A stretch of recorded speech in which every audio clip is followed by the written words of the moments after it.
Selamat pagi, Bapak Ibu semua. Assalamualaikum warahmatullahi wabarakatuh. Salam sejahtera, Bapak Ibu. Saat ini kita membahas tentang mengobati keputihan dengan sumpah habu. Ya, pengertian dari keputihan itu sendiri secara garis besar pengertiannya banyak ya. Ada yang menyatakan adalah merupakan keluarnya sekret ya, atau keluarnya cairan secara normal dari vagina ya. Nah, ini saya meringkas sendiri ya, keluarnya sekret dari vagina yang berwarna putih seperti susu, agak kekuningan atau kehijauan, namun yang paling penting adalah warnanya itu mesti jernih. Jadi kadang-kadang agak kuning-kuning tapi jernih, itu masih dianggap normal ya. Agak-agak putih seperti susu tapi jernih. Kalau dia dilebarkan begini atau disebarkan begitu, warna putihnya itu jernih, tidak pekat sekali ya.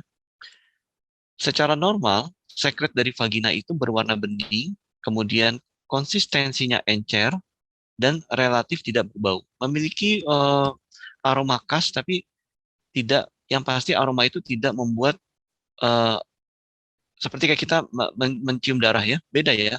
Darah orang yang luka berdarah, darah segar, sama darah jenazah. Beda ya. Darah mayat ya, itu beda. Wah, baunya itu beda. Baunya ada busuknya, ada, pokoknya waduh, nggak enak deh. Tapi kalau darah segar memang amis, tapi ya seperti itu wanginya ya. Beda dengan yang berbusuk. Darah busuk, kira-kira seperti itu.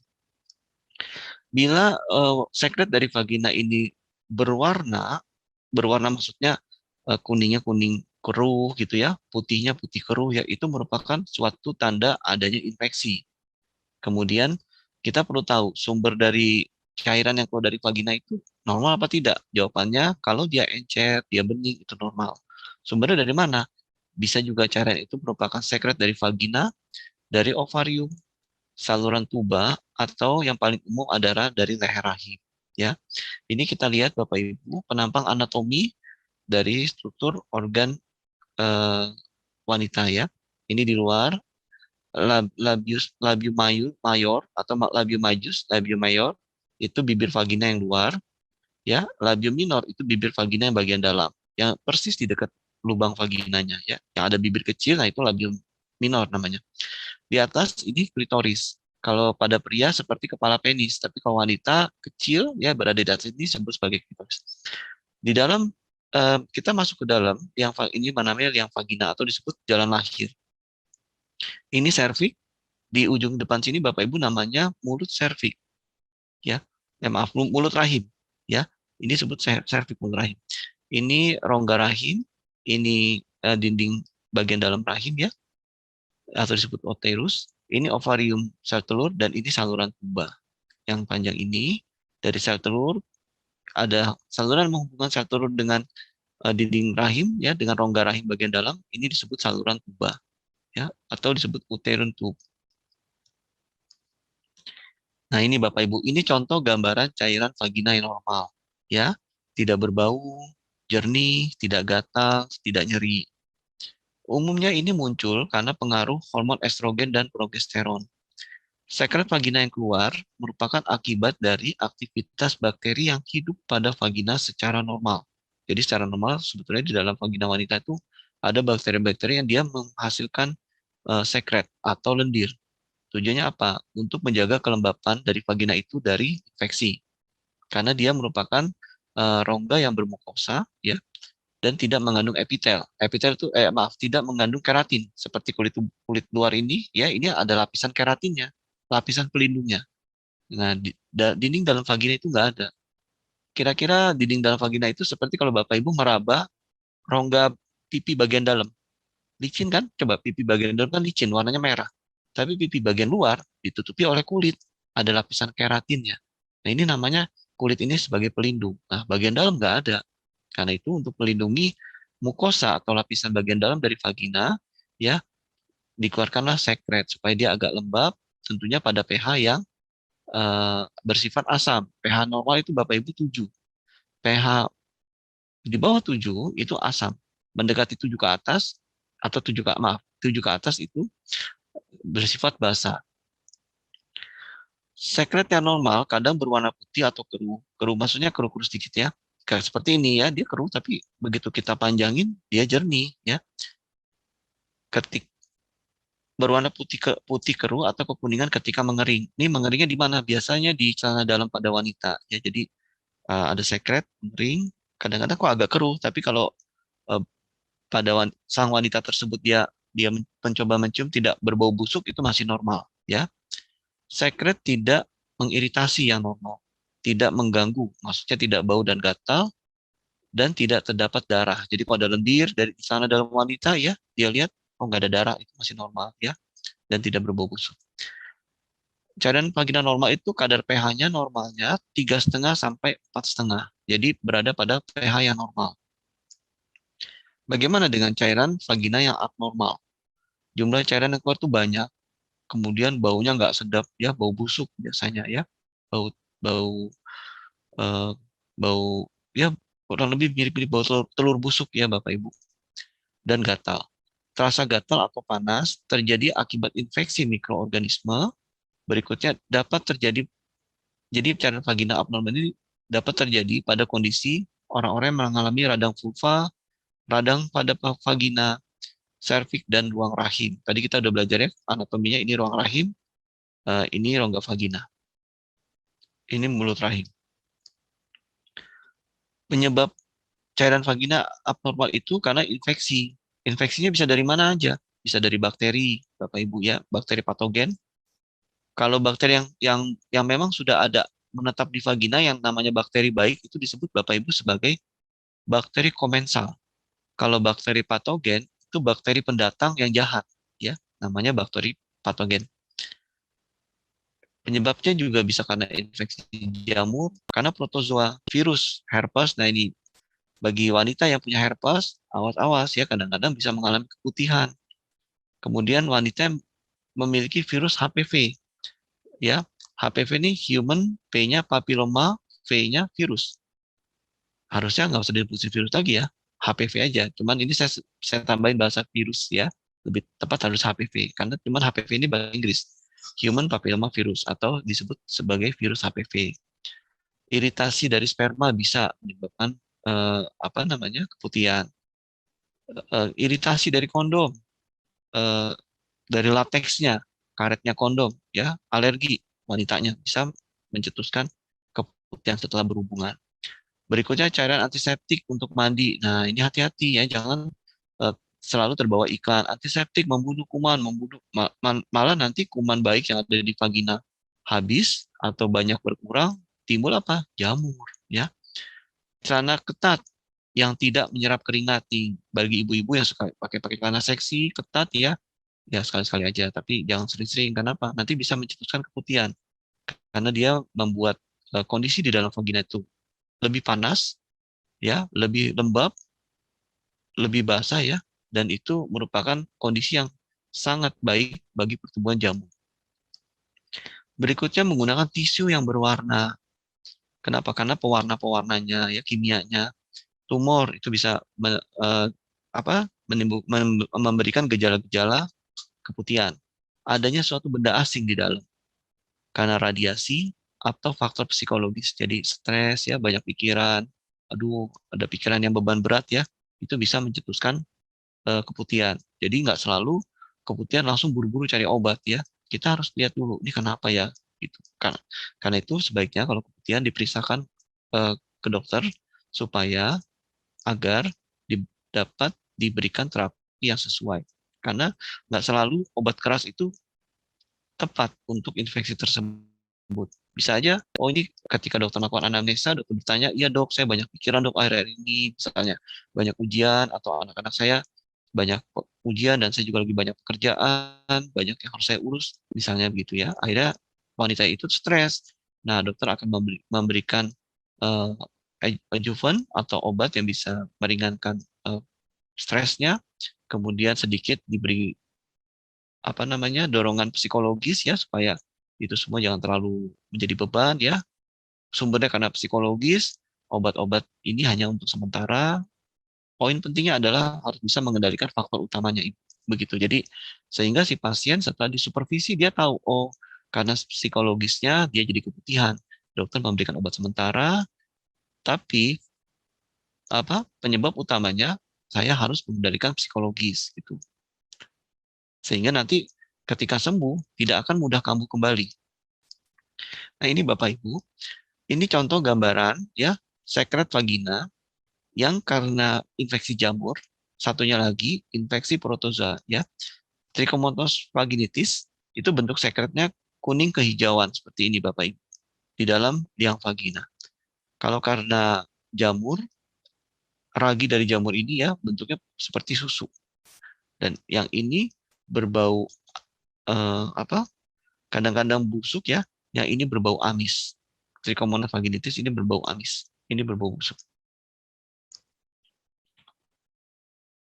Mari kita lihat keputihan berdasar penyebabnya. Berdasar penyebabnya, keputihan itu karena peradangan atau karena infeksi parasit.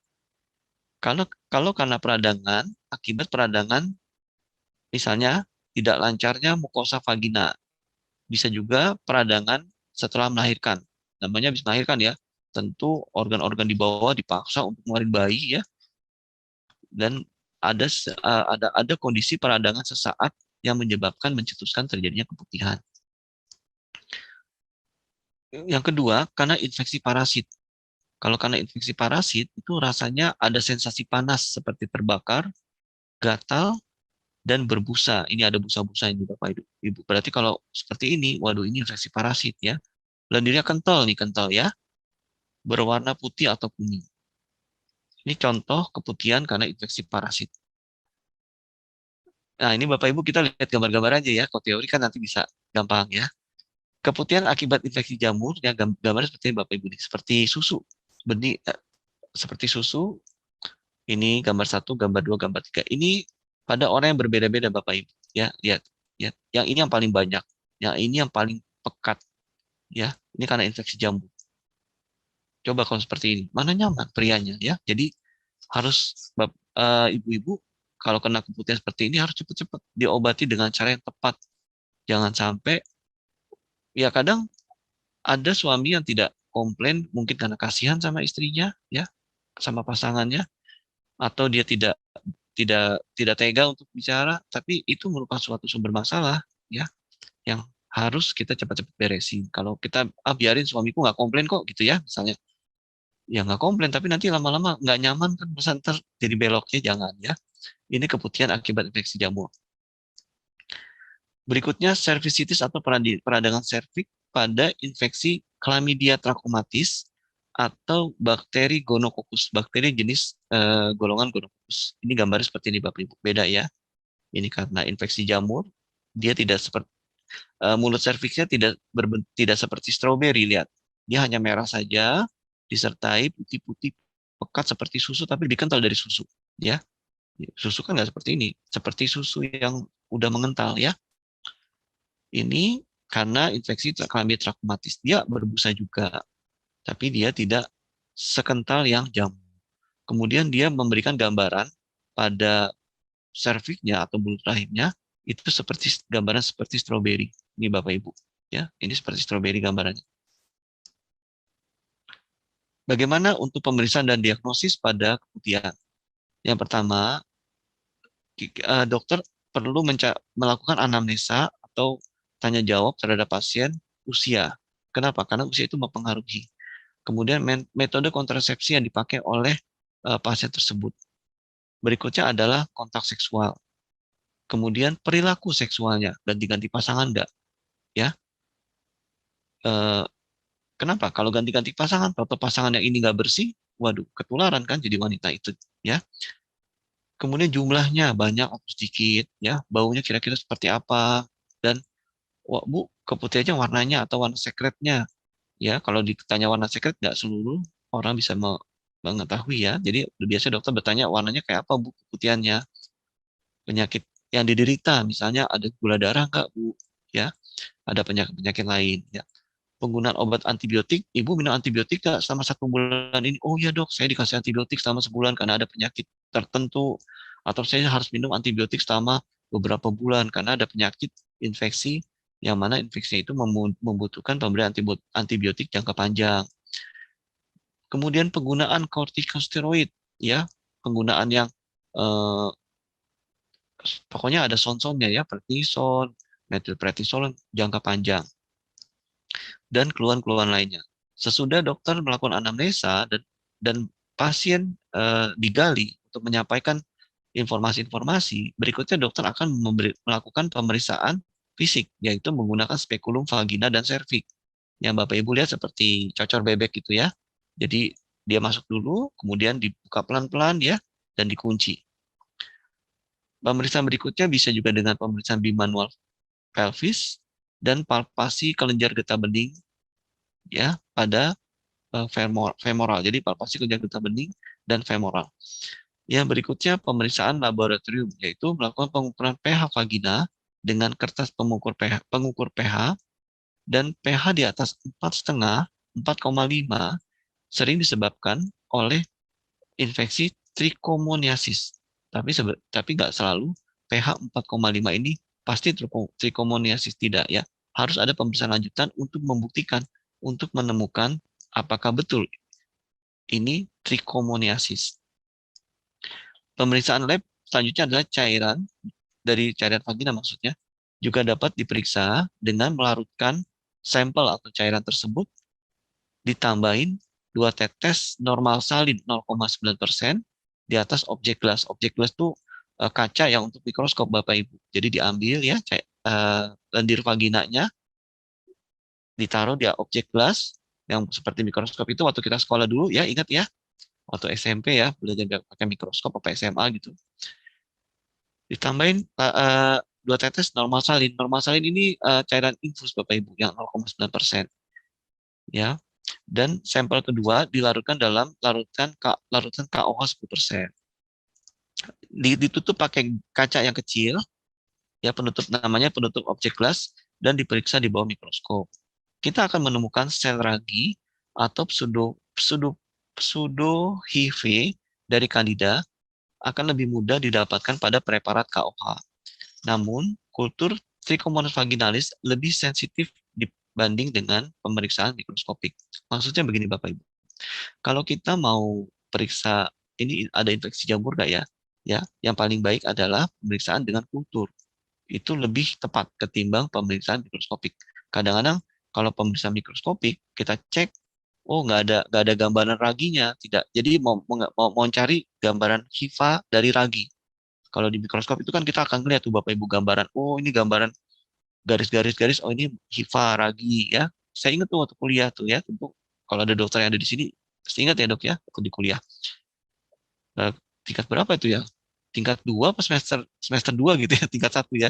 Masih dasar-dasar banget ya. Kita lihat ya, oh ini nih ya, ragi pada sekret vagina yang mengalami keputihan. Gambarnya seperti itu. Kemudian pola hidup sehat. Sebentar ya. Oh ini pemeriksaan dan diagnosis. Bagaimana kita mencegah dari keputihan? Yang pertama, Bapak Ibu harus melakukan pola hidup sehat, yaitu dengan diet yang seimbang. Nanti di dalam sesi tanya jawab kita bisa diskusi kenapa diet seimbang ada hubungannya dengan keputihan. Olahraga rutin, istirahat yang cukup, hindari rokok dan alkohol, serta hindari stres berkepanjangan. Kedua, berusaha setia pada pasangan. Hindari promiskuitas. Promiskuitas ganti-ganti pasangan ya.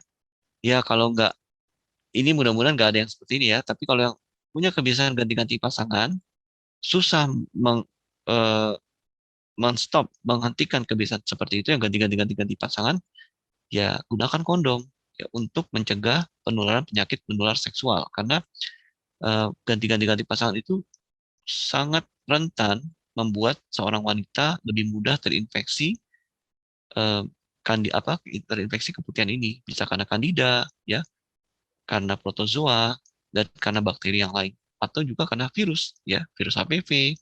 Yang nantinya virus HPV itu akan menyebabkan kanker serviks ya. Jadi karena itu jangan ganti-ganti pasangan.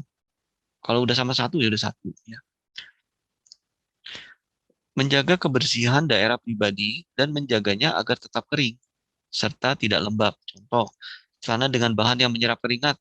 Gunakanlah celana dalam yang katun ya, Bapak Ibu. Berikan anak-anaknya, remaja-remaja putri yang sudah dewasa atau anak-anak yang kecil pun juga diberikan pakaian dalam yang menyerap keringat yang berbahan katun.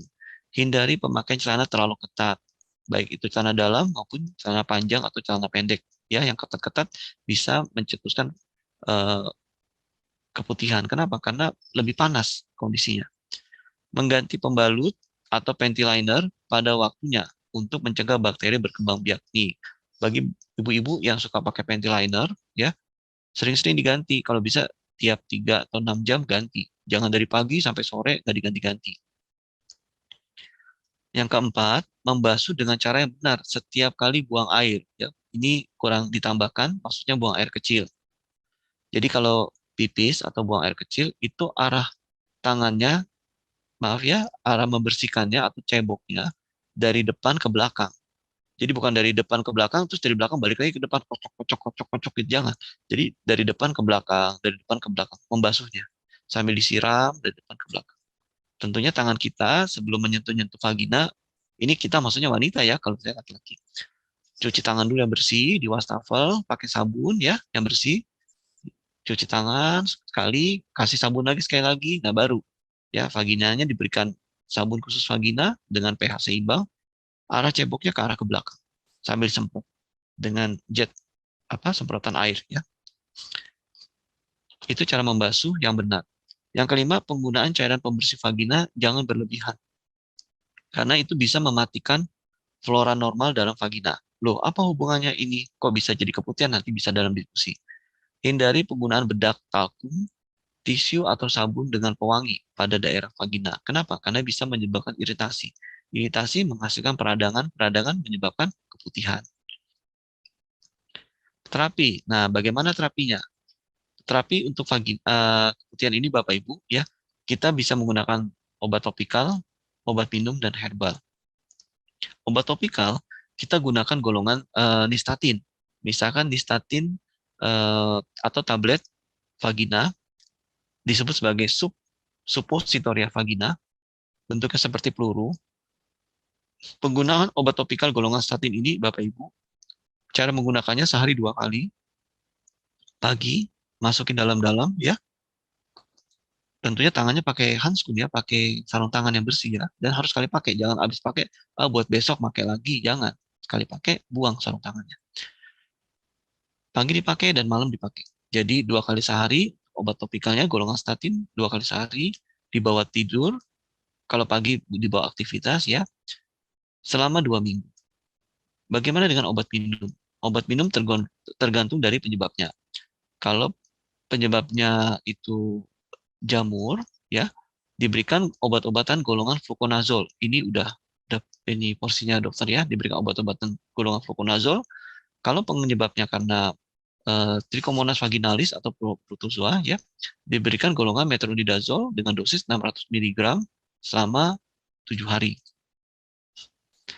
Kemudian bagaimana dengan herbal? Nah, dengan herbal ini kita bisa menggunakan supabu. Supabu yang mana? Supabu yang alfa. Ini gambarannya Supabu alfa Bapak Ibu ya. Bagi yang baru bergabung dengan Supabu alfa, ini gambar kotaknya Supabu alfa. Kenapa kok bisa mengobati keputihan ya? Kita lihat dulu ya. Kandungan dari Supabu alfa. Supabu alfa itu mengandung ekstrak ikan gabus. Albumin dari ikan gabus ya. Per kapsul dari Supabu alfa ini dosisnya 500 mg. 300 mg itu berisi albumin yang berasal dari ikan gabus. 100 mg merupakan ekstrak dari kurkuma, 100 mg merupakan ekstrak dari Moringa olivera atau daun kelor. Jadi per kapsulnya itu 500 mg terdiri dari 300 mg-nya albumin dari ikan gabus, 100 mg dari kurkuma, 100 mg kurkuma, dan 100 mg ini daun kelor atau moringa. Kapsul Supabu alfa ini Bapak Ibu juga memiliki izin edar dari Badan POM, memiliki paten ekstraksi. Jadi dengan teknologi yang sudah dipatenkan dan dengan teknologi tinggi yang sudah dipatenkan, sehingga ketika ditiru-tiru oleh orang lain atau kompetitor ya, tidak bisa dengan mudah orang mencontoh-contoh. Kenapa? Karena teknologi itu sudah dipatenkan oleh Supabu. Sehingga tidak bisa dibilang bahasa gampangnya beda gitu. Teknologi itu beda sama yang orang-orang pakai. Kalau orang mau pakai nyontoh-nyontoh pakai, dia harus bayar royalti kira-kira begitu karena udah dipatenkan oleh Supahabu dan tidak bisa sembarangan dicontoh-contoh. Mungkin ditiru mirip-mirip kualitasnya, tapi nggak akan bisa sama. Dan ada lagi untuk Bapak Ibu yang Muslim ya, Supahabu ini seluruh produk-produknya sudah tersertifikasi halal ya. Jadi cangkang kapsulnya itu tidak dibuat dari produk-produk yang non halal ya, sudah dibuat dengan produk-produk yang bahan baku kapsul yang halal. Kita lihat tentang albumin. Yang tadi isi pertamanya albumin ya. Ini albumin. Yang pertama mempertahankan tekanan onkotik plasma, peranannya mencapai 80%. Salah satunya bagi vagina ini apa Bapak Ibu? Dia menjaga vagina supaya tidak terlalu lembab. Kalau tekanan onkotik plasmanya baik, ya sehingga tidak akan terjadi over, ya tidak akan terjadi kelembapan yang berlebihan pada kondisi di vagina. Gampangnya begitu.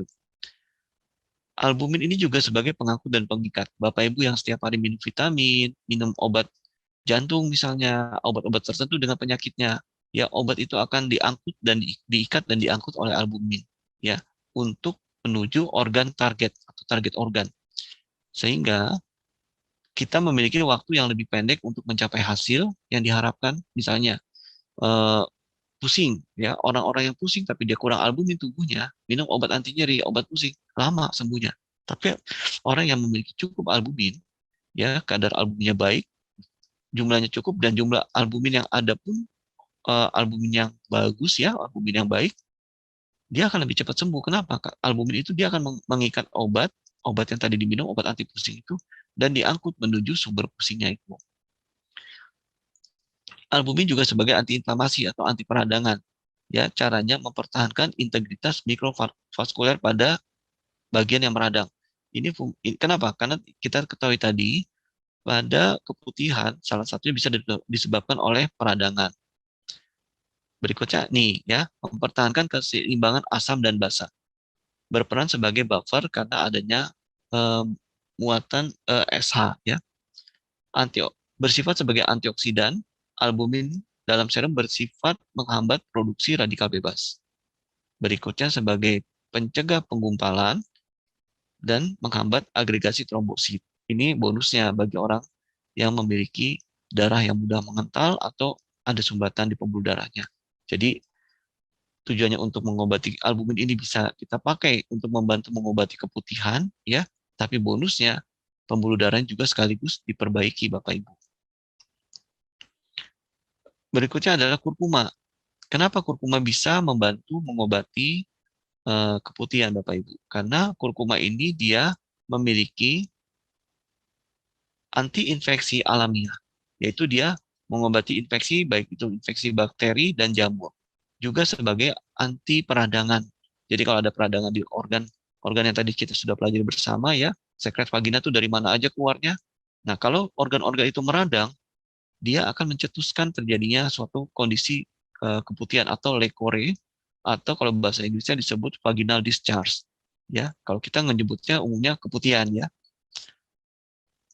Jadi bakteri fungi ini jamur atau fungi atau jamur ya, itu bisa diobati oleh kurkuma ini, sekaligus kurkuma ini juga mengobati sebagai anti peradangan. Bagaimana dengan daun kelor? Ya, daun kelor sama Bapak Ibu. Daun kelor perannya sebagai antioksidan ya dan sebagai antiinflamasi, anti peradangan. Berikutnya adalah daun kelor itu bersifat sebagai anti jamur. Nah, tadi kita sudah belajar penyebab keputihan salah satunya selain peradangan, selain infeksi ya. Karena apa lagi Bapak Ibu? Tumor. Jangan-jangan ada tumor di organ-organ yang tadi yang mengeluarkan sekret di halaman pertama ya. Sekret itu keluarnya dari mana aja? Pertama atau kedua tadi ya. Sekret dari vagina itu keluarnya dari organ mana aja. Nah, apabila dari organ-organ yang mengeluarkan sekret vagina ke vagina itu ada tumor, itu bisa mencetuskan keputihan. Kebetulan ya, beruntungnya kita moringa ini dia memiliki anti tumor, anti jamur juga dan anti peradangan. Lengkap ya. Jadi dan saya sudah buktikan pasien-pasien dengan keputihan, saya coba tanpa obat-obatan kimia, diberikan Supahabu Alfa dengan dosis 3 kali sehari 2 kapsul. Di hari ketiga, saya tanya langsung kepada, saya nggak periksa ya, karena kan, eh, tapi saya tanya langsung bagaimana. Oh ya dok, eh, bagus ya dok, itu kok langsung enak ya dok, jadi bening dan nggak gatal lagi, gitu ya. Dan itu nggak cuma 1 atau 5 orang ya. Eh, Supahabu Alfa sudah saya buktikan bisa mengobati keputihan, Bapak Ibu. Terima kasih atas waktunya Bapak Ibu. Ya, saya ucapkan, saya kembali.